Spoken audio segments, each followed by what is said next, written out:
Mais l'affaire que comme j'ai fait une interview avec Arnaud, puis lui il parlait que à Bordeaux, par la ville de Bordeaux, à seulement un parc et qu'ils ont fait construire. Et c'est comme, il a dit, oui, il y a des parcs, mais c'est dur, on va dire, d'aller à un endroit, comme ils sont mal placés, C'est ou ils ça, sont loin. nous, au début, moi, quand je suis arrivée, quand j'avais commencé la calisthénie à Montréal, j'étais dans mon délire. Je voulais que faire ça l'été aussi à Paris. Ouais. Et en fait, c'était super loin. C'est pas, il y avait 2 parcs, mais c'était pas dans Paris. Donc, il fallait vraiment aller loin. Donc, la flemme, j'ai pas vraiment été. J'ai été parce qu'il y avait des rassemblements et que j'avais Ok. envie de voir c'était quoi un rassemblement français, Ouais, ok. machin. Donc, ça, j'ai toujours fait l'effort quand j'ai pu d'aller au rassemblement. Mais ça, c'était vraiment loin. Ou c'est dans une école, dans un complexe sportif d'une école. Donc là, Ok. ça fait du sens. Mais tu sais, c'est dans un complexe sportif, un Ouais. énorme truc.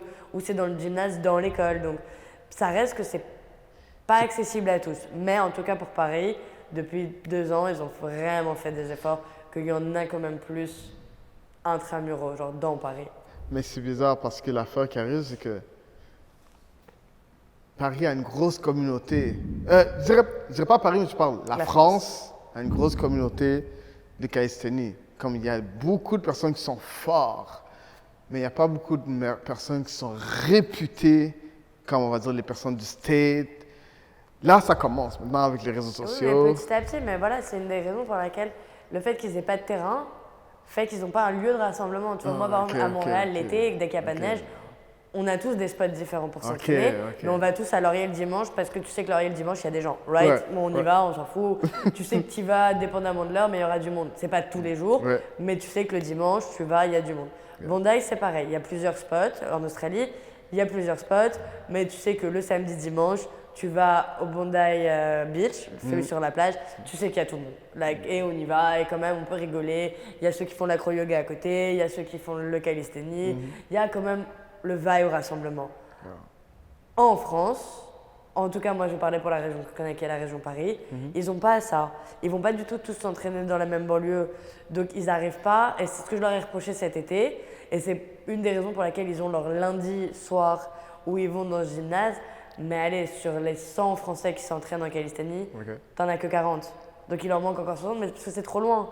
Ils peuvent pas aller, ils peuvent pas truc. Donc c'est plus dur d'avoir un lieu où la communauté se retrouve. Donc c'est pour ça que nous on le voit pas, parce que nous ici, veut pas, quand il y a un rassemblement, toi avec ton téléphone, tu vas filmer ce que tu trouves beau. Ouais. Donc si par exemple tu trouves que, je sais pas, Lali il a fait un truc beau, tu vas taguer Lali, et dans un truc qu'il a fait, je trouve que moi je fais un truc beau, tu vas taguer Carla. Yeah. Donc de là, moi je me fais connaître, Lali il se fait connaître, on se fait reconnaître sur les réseaux, on est repris sur d'autres pages.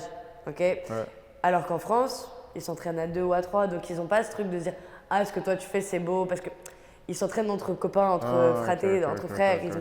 Ils vont pas avoir ce truc de ah, je te filme, et moi je vais te mettre sur le truc. Alors que nous ici à Montréal particulièrement, on a cette envie de briller sur les réseaux. On a envie de briller, on a envie que nos amis brillent, on a envie que Montréal brille dans la calisthénie. Donc on pense à ce genre de choses, on relaye, on partage, on truc. Alors qu'à Paris, peut-être du fait qu'ils soient plus jeunes ou qu'ils soient moins derrière les réseaux ou qu'il n'y ait pas ce lieu communauté, moi ça m'explique pourquoi il n'y a pas, t'entends moins parler des Français par exemple en calisthénie. C'est juste une histoire de, ils n'ont pas un lieu où tous les dimanches ou tous les vendredis ils vont se retrouver entre eux, pouvoir dire ah regarde rassemblement Paris machin, donc ça je trouve que ça joue.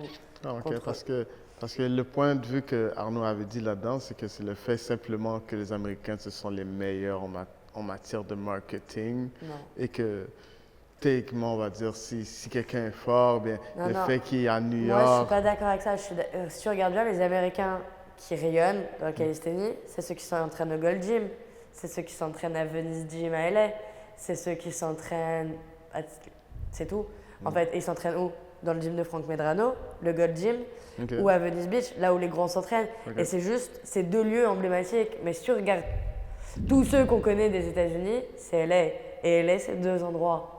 Genre les Erika Calisthénie, Michel Velasquez, Scott Madison, Demi Bekbagi, Frank Medrano, cette gang, ils s'entraînent au même endroit. Donc c'est pas toutes les États-Unis. On parle du Texas, on parle de genre Ohio, les trucs comme ça. Bon, non, c'est juste que ce gym, ces influenceurs ont fait un travail innovateur et pionnier au début quand personne ne le faisait. Franck Medrano était le premier à divulguer sa technique d'entraînement, qui a entraîné des hommes. Erika, sa flexibilité. C'est un, comment dire, c'est un groupe. Hein. Et il faut savoir que ces 5 personnes, ils se connaissent comme les 5 frères, ils sont meilleurs amis. Okay. Donc c'est facile pour Scott de faire ses vidéos et de se faire médiatiser par son pote Michel et Franck. Mais c'est une équipe. Okay. Donc c'est comme nous à Montréal, on a la même chose. Si tu regardes bien Mickey, Grégoire et Eric, on va parler que ces 3-là. Ils se renvoient la balle, la patate chaude. Un coup, tu vois l'un dans la vidéo de l'autre, un coup, tu vois l'autre, un coup, tu vois le Pro Gym, le Next Level. Tu vois le Pro Gym, tu vois le Next Level Fitness, tu vois le. Comment ça s'appelle le truc là avec le taureau, leur marque. Iron Bull. Tu vois, donc on parle de 3 marques, Next Level Fitness, Iron Bull, Pro Gym et de 3 mecs. Et pourtant, tu vas dire, ah, mais ils sont super connus dans le monde entier. Parce que ça se relaie entre eux, entre business. C'est pareil à LA, ils ont fait la même chose. Ils ont relayé leur gym, ils ont relayé leur pro gym, leur fitness guys and girls. Et c'est ça qui font qu'ils sont plus connus. En France, on n'a pas un lieu emblématique où les gens s'entraînent. Il n'y a pas un truc à Nice où on va tous, où il n'y a pas un truc. Tu vois, c'est plus sur ce truc. Et après, on dit les States, ils rayonnent. C'est pas vrai, on parle de 6 personnes. Mais nous, on le voit comme parce que toi et moi, on suit les mêmes personnes, on a les mêmes personnes en tête. Donc oui, pour nous, mais c'est pas vrai. Si tu regardes des gens de, allez, bodyweight, non pas bodyweight, bodybuilding, ils connaissent pas du tout Franck Medrano, Scott Madison, Michael. Tu vois ce que je veux dire, c'est que nous, on les voit rayonner, on voit les États-Unis rayonner à cause de ceux-là, parce que c'est notre monde.